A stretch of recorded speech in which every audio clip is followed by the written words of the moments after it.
Here's something the Pentagon has known for decades and almost never says out loud. Iran is arguably the most naturally defended country on Earth. Not because of its missiles, not because of its army, but because the land itself fights back. Mountains that swallow entire divisions, deserts that have killed more soldiers than bullets, coastlines that turn naval power into a liability, and choke points so narrow, 1,000 men could stop 100,000. The US military has wargamed an Iranian invasion more times than any other scenario since the Cold War. And every single simulation comes back with the same terrifying conclusion. Stay tuned, because by the end of this video, you'll understand exactly why.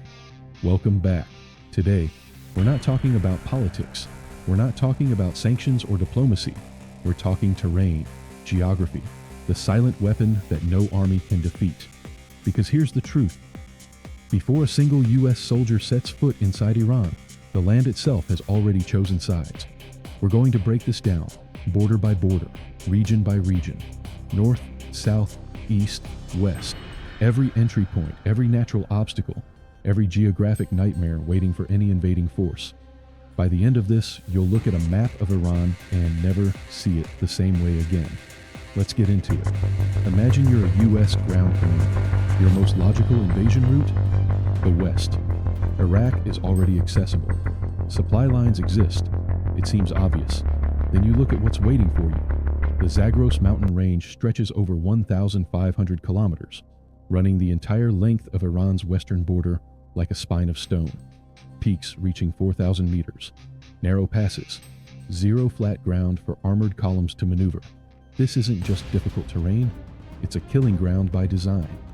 In the Iran-Iraq War of the 1980s, Iraqi forces, with full armored divisions, chemical weapons, and international support, tried to push through this exact region. They spent 8 years and 1 million lives, and never broke through. Think about that. A neighboring army, with home field logistics advantage, could not crack the Zagros. Now picture trying to push an expeditionary force through those same passes, thousands of miles from home, with extended supply lines, under constant threat of ambush from above. Every valley becomes a choke point, every ridge, a sniper's paradise, every pass, a potential Thermopylae. But the West is just the beginning, because what's waiting to the north is somehow even worse. Here's something most military analysts don't talk about. Iran's northern geography doesn't just block movement, it channels it, and channeled armies get destroyed. The Alborz Mountains run along Iran's northern edge, separating the interior plateau from the Caspian Sea coast. Mount Damavand, a 5,610-meter volcanic peak, is the highest point in the Middle East and all of Asia west of the Hindu Kush. Any force attempting a northern approach faces a brutal choice: scale the mountains or squeeze through the narrow coastal strip between the Alborz and the Caspian. That coastal corridor? In some places, it's less than 30 kilometers wide. 30 kilometers. That's the width of a single city. You cannot move armor at scale. You cannot spread out. You are funneled, predictable, slow, and catastrophically vulnerable. And here's the classified reality that rarely makes the news. Iran has spent decades fortifying exactly these corridors. Underground bunkers, pre-sighted artillery positions, tunnel networks carved directly into mountainsides. The north doesn't offer a backdoor, it offers a trap. So, let's move south. Surely the sea gives the US Navy an advantage, right? Here's where most people assume the US holds all the cards. Carrier strike groups, naval dominance, amphibious assault capability. But Iran's southern geography has a secret that changes every calculation. The Persian Gulf is not open ocean. It's a shallow, narrow, enclosed body of water, averaging just 50 meters deep and only 250 kilometers wide at its broadest point. For a supercarrier, that's a bathtub, and at the entrance sits the Strait of Hormuz, only 33 kilometers wide at its narrowest point. Iran has spent 40 years specifically designing its military strategy around anti-access/area denial. In this strait, swarm boats, shore-based anti-ship missiles, submarine mines, pre-positioned rocket batteries along the coastal hills that overlook every ship that enters. The U.S. Navy is the most powerful in history, but in the Persian Gulf, its greatest strength, size, becomes a vulnerability. A carrier cannot maneuver, it cannot hide, and Iran doesn't need to sink it. It only needs to threaten it enough to shut down the entire logistics chain. And it gets worse, because east of Iran lies perhaps the most overlooked obstacle of all.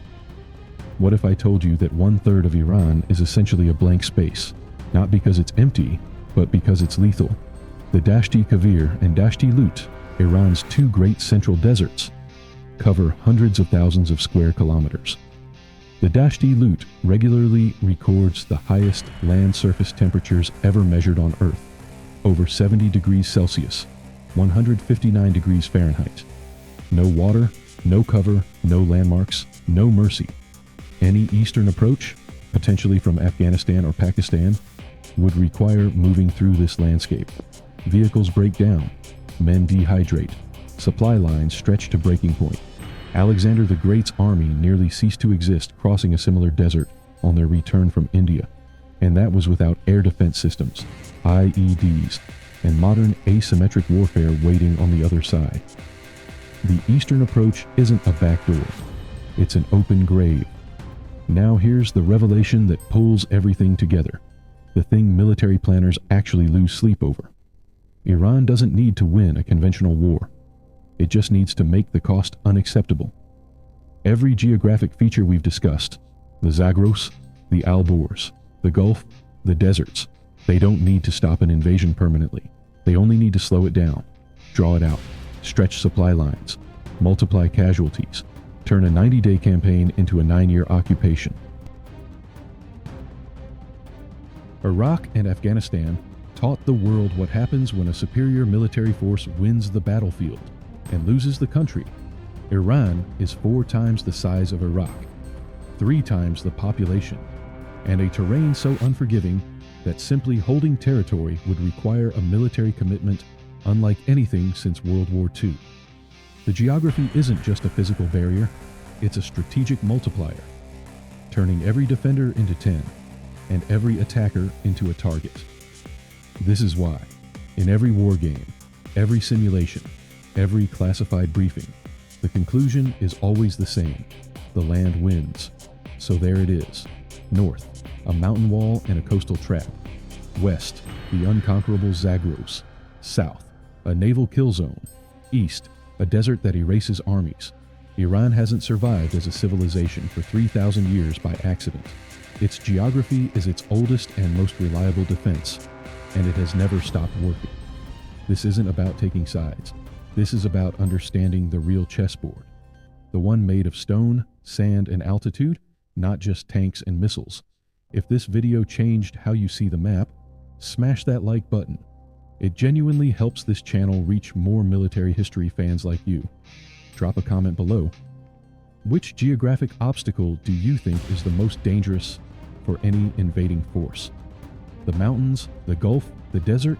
Let's debate it, and if you want more deep dive breakdowns on military strategy, geography, and the wars that shaped our world, subscribe and hit the bell.